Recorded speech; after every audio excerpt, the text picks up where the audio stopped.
the Young Africa Vision. Welcome to this episode of Young Africa Today.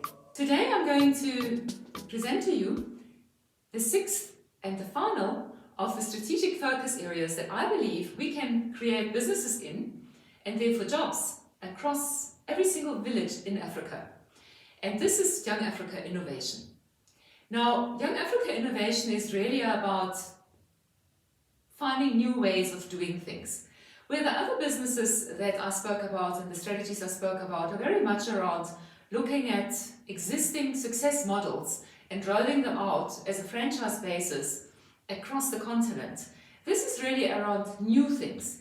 And the plan is quite simple.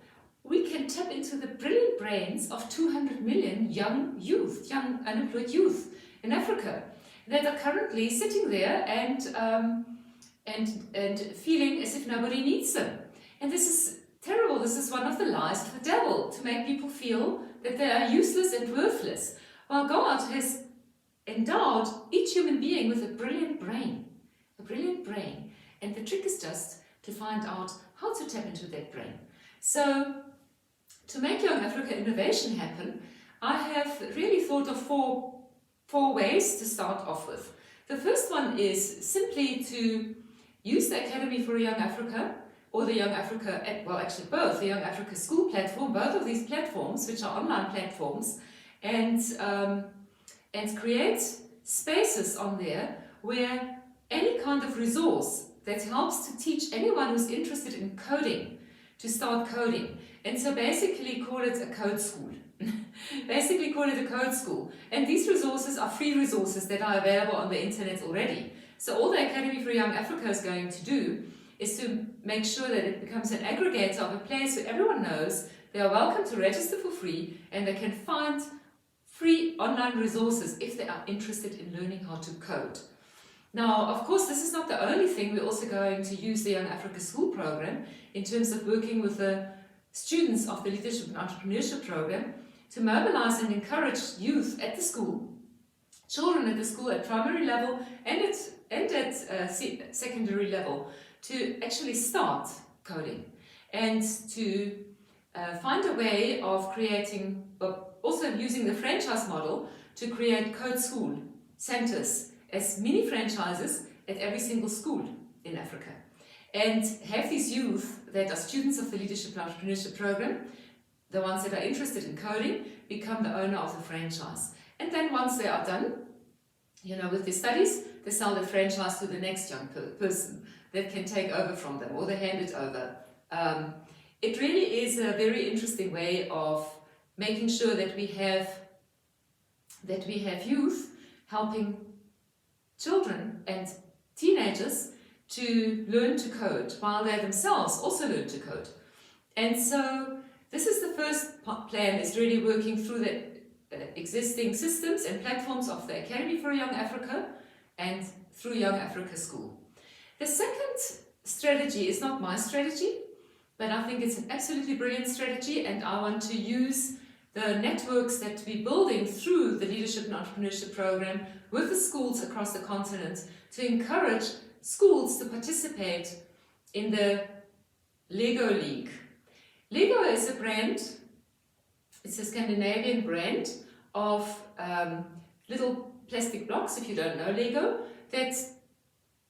and all kinds of other components that teach children how to build things and how to be innovative. And Lego has absolutely exploded into the robotics arena. And the Lego League is really teaching children to program something, but not just simply having a software result or an app as a result, but actually building a little thing out of Lego blocks and Lego pieces that can move and that can do things, and thereby introducing children in a very playful way to robotics and to the robotics industry. Now, robotics are going to become a major part of our life in the next 30 years, and of course beyond. But I'm always focusing on the 30 years that I believe I can still be productive here in Africa, and so I want to focus on the things that I can do and that I can find partners with, and hopefully that will lay a foundation for the next generation to carry forward this work. But Lego has really already got a brilliant program. Yes, it costs money, and this is one of the things that we need to be innovative about, helping children, because there's another school-based franchise that is actually aimed at teaching children entrepreneurship skills and teaching them to sell something. And so as they sell things, they can buy the Lego toys that they need and the Lego pieces, and they can enter into this competition. And of course the parents should be involved as well. So I'm excited about this. It's really interesting how God works, because I never knew about this Lego thing. And then Nico's son, my stepson, married a woman who's working for one of the large international software companies, and they are very active in supporting the Lego League. And so I think this is a fantastic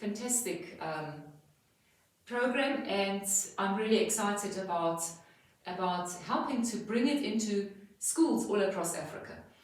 Because in that way we are teaching children, and also of course the youth that are going to be the supervisors of the program, while they are completing the leadership and entrepreneurship program, are going to all learn all kinds of exciting things around programming and combined with robotics.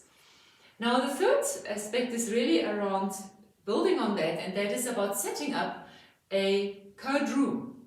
A code room is really a hub, a coding hub, a software development hub, also linked with the general group of franchise-based businesses that Young Africa wants to introduce through the students that are completing the leadership and entrepreneurship program into every village in Africa. And the code room is going to be a place, again, where young people who are interested in coding, boys and girls, young men and young women, can start working and start actually providing coding services and software development services. I have a software company, and I'll talk more about that in a future episode, but this software company is going to have constant need for coding, and for improving coding, and for bringing into the market new software and making it integrate with all the other software that we already are using. And so the plan is to really outsource the coding to these code rooms, but not keep the code rooms exclusive to providing services to my company, but actually make it available as provide capacity in every town in Africa, to have a place where people can go and they can have something developed if they want to develop a particular app for their own business or for their own need, and just use this incredible talent that we have of young people who love technology, who are definitely digital natives. I don't know if you know the thing about the digital immigrants and the digital natives, the whole differentiation between that. But our youth now we're born into the digital age, and for them to understand these things is really so much easier than someone who comes from a pre-digital age. And so I'm very excited about setting up code rooms all across Africa, working very closely with my software company, and of course providing services to anyone who needs coding. The fourth strategy is around really investing in brilliant new ideas. And this can be anything across any of the sectors. This is about inventing new ways of doing things, or inventing new equipment and inventing new tools, or inventing new software. So that is where Young Africa Innovation actually is. Of course, Young Africa Investments is the investment instrument that invests in all the different strategic focus areas, and Young Africa Innovation will be one of the investment teams within Young Africa Investments, will be focusing on innovation and focusing on looking at ideas. And this is anybody's idea. This is not just youth's ideas.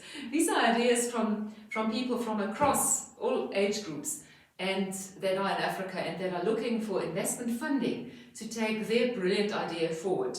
And so this is about really helping to invest in the innovative thinking that Africans have on this continent. And hopefully what we can produce here in Africa through innovative approaches can help other parts of the world as well. Please visit youngafrica.info/.innovation, and have a look at the basic information that is available there. And also, if you are interested in coding, if you are interested in working with Young Africa on this whole software and coding component and on the innovation component, please reach out to me. I will take a little bit of time to talk about this program now under the Young Africa Innovation episode, just so that you know that I will be talking more about it in a future episode in detail. But I just want to mention to you that there's a very particular innovative strategy of turning around Africa through its youth. And this strategy is something that I have been gifted. I believe it was really by inspiration from the Holy Spirit over many years of introducing me to the right people, letting me have experiences, let me seeing and visiting all kinds of places, and letting me build networks of people that have enabled me to come up with these ideas in an integrated system, and with these opportunities as well. And so this is how innovation works, is you need a lot of information in your brain, and it can start processing it and making connections across the different fields. My background, ultimately, I studied literature and history, and I heard at some point someone say that the best investment bankers are people that have a background in literature and history. And I can see why that is. It's because if you read books about life, which is literature, you start understanding different aspects of life in different cultures from across all ages. And if you are interested in history, equally, you start observing the behavior of people and what they did and how they thought in the different times of humankind's existence. And so, by bringing these two things together, your brain can start identifying connections between different things that someone who is only focused on a particular area, for instance, if someone has studied to become a doctor, their focus has had to be on the field of medicine. And this is actually, in the end, the reason why I gave up my interest in the medical industry, because I felt that it was too limiting, and my brain was too curious about too many different things. Of course, if you are qualified and experienced medical professional, and you have the ability to start seeing opportunities that can drive forward the profession, you have a fantastic set of skills. Or if you are a qualified pharmacist, like the founder of one of the software companies that I'm working with, and they have really bought into the vision of the Young Africa, the whole Young Africa vision, and has been extremely supportive, is somebody who was a qualified pharmacist. But then he started thinking about, how are we going to improve things in the pharmaceutical sector? How can we bring healthcare to people at a very low cost anywhere across Africa? And so this led him to software. And so no matter what field you are in, and this is also a message for anyone who is a mid-career professional, or towards the end of your career, you have been given so much information, and you have such a depth of specialist knowledge that you are perfectly placed to start thinking about ways of which to improve what's going on in your sector and in your industry. And so you are a perfect person to partner with Young Africa Innovation, to start thinking about what can we do better. My husband, Nikuden Oatson, who passed away in 2019, was an architect. And in the end, he was working as a director for the Department of National Health in South Africa, responsible for health facilities planning. So his focus moved away from purely designing hospitals to looking at the policies and the thinking about how does the whole health service provision system work, and what can be done to improve it. So the thinking was very much around what kind of facilities are needed at community level, what kind of facilities are needed in a village or in a town, what kind of facilities should be centralized because they're very expensive and there are especially skill required, and what kind of facilities are needed at the academic hospitals. So his focus was very much on the academic hospitals in the end, because he was responsible for things on a national level, and the clinics and the smaller hospitals were the responsibility of the provinces. But through him, I learned a lot about the health system. And it's just through him I also learned a lot about how an intelligent human brain, he was a very intelligent man, works and absorbs information and identifies issues and starts looking at them in a transversal way, and not just looking at them as a medical doctor, but looking at them as an architect and looking at them as a design specialist. Because ultimately, what I have come to realize is that there are two critical aspects in improving human life. And the one is relationships. Relationships are paramount. We need to make sure that wherever we go, we maintain the relationships, and if they have been broken, we work to restore them. Because in order for us to be able to move forward as humankind, we need to have good relationships with everybody. The Bible makes it very simple and says, love your neighbor. That's a relationship. So love your neighbor. That's the first thing. But the other part is around design, intelligent design. And there's no one who has more intelligent design than God, our Father and Creator of the universe and earth, of heaven and earth. The immense, incredible design that has gone into every single aspect of creation is just a constant source of inspiration to us as human beings.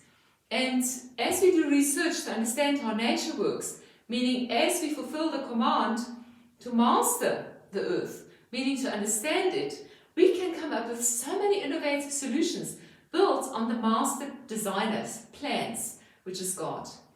So I am extremely grateful to be able to work in this field of innovation and to be able to create opportunities for others to innovate and to be innovative. And I can't wait to see the explosion of amazing ideas and new ways of thinking and new ways of doing things and new ways of design that our 200 million young people, aged 18 to 24 in particular, which is where my personal focus area is going to show us over the next 30 years. Thank you for watching this episode. I'm really looking forward to the next episode, in which I'm going to explain to you how.